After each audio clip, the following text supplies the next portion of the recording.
Since the bride-to-be loves horses, to put any pre-wedding jitters at ease, we met Anri and Wynand for a morning ride in Noordhoek.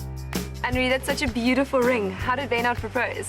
Well, there's my proposal and then the real one. So Wynand booked us to stay one night in Paris, and obviously already the wedding bells go off in my head. So on every hour the lights go off on the Eiffel Tower, and as the lights go off, on that moment the room key fell out of his pocket. He was going down on one knee, and then my heart just went like this. This is the moment. And he just stand up, putting the key back in his pocket. And as we walked back, I burst out into tears, and Wynand was just like, "Why are you crying?" So how did the real proposal go down? I thought the place where we had our first kiss was special. It was a very special place and moment, and I had a couple of boxes in the car, and I sat on the stairs, and I said to listen, I've got a present for you, and I brought out one box and a second one, and as she was looking down, the last little box had an Eiffel Tower with a ring around it. I went on one knee, and as she looked up, I said, well, will you come back to France with me with the ring around the little Eiffel Tower? And luckily she said yes. So it did happen with the Eiffel Tower, just not the real one. Wynand's rugby career has taken them to Tokyo, then to Montpellier in France, but they took a while getting acquainted. So the two of you had quite a slow and shy start to your relationship. She went to Waterkloof and I was on Uffies, and we always saw each other on nights out, but we never spoke. It was always a shy glance with a shy smile. And eventually, a couple of years later, at Opulent's wedding, I had the guts to start talking to her. He actually threw my key into the pool that night, so I couldn't go to my room. And we sat up all night till 5, 6 in the morning. From there, everything's history. Yes.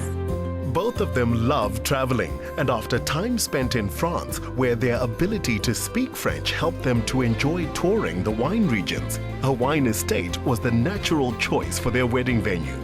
The theme was timeless, whimsical, and natural. It had a continental sophistication, but with a down-to-earth style. Anri and Wynand was wonderful to work with. The bride wanted something more opulent and elegant, but the groom, being the man he is, wanted to bring in rustic elements, and we've achieved that by means of natural wood, raw oak. And that's the common thread that's running through from the ceremony to pre-dinner drinks. My favorite element is definitely the silver birch trees. We've put in about 14 within the venue, and that just creates a feeling of homeliness, bringing the outside garden to the inside of the venue. Before a congregation of several Springboks, past and present, Wynand was as composed as ever. To be honest, I'm not nervous at all. It's been a good day, it's been a good week with the family and friends. I think they're more nervous than me. I must say, everyone's been looking after me quite well. And just exciting being home, that we can do this in front of our family and friends. And I'm excited about it. Exciting times ahead, and I'm looking forward to it. You know, I've known Wynand for probably about 12 years, 13 years. Sports sort of brought us together.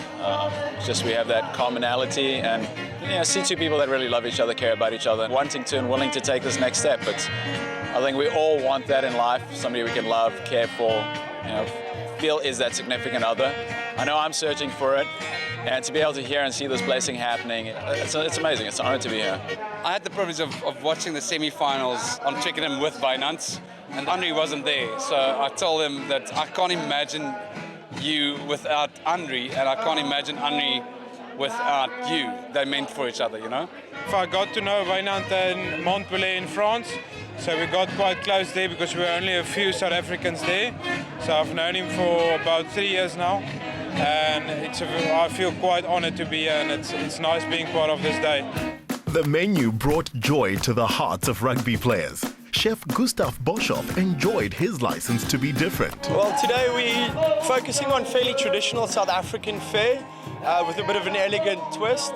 So we've got Bobotie samosas, we've got a live rice station, which we're doing Cape Malay chicken societies from, roasted cook, plankie vleis, which is very, very traditionally South African. I think they wanted to show their guests their roots and where they come from, and it was actually quite a fun process planning the menu with them. Present were players Wynand won the 2007 World Cup with, and some Super Rugby titles too. The Bulls were out in force. Our friendship was always been strong, and even though he plays overseas, and you never know where you're going to go from year to year, but we've always managed to be friends, So yeah, he's a great guy. We're close mates, and you sometimes miss a guy like that when he's overseas and you haven't seen him for half a year or over a year, So it's always special to see things like this, Anri's also a great person, and I'm very happy for them.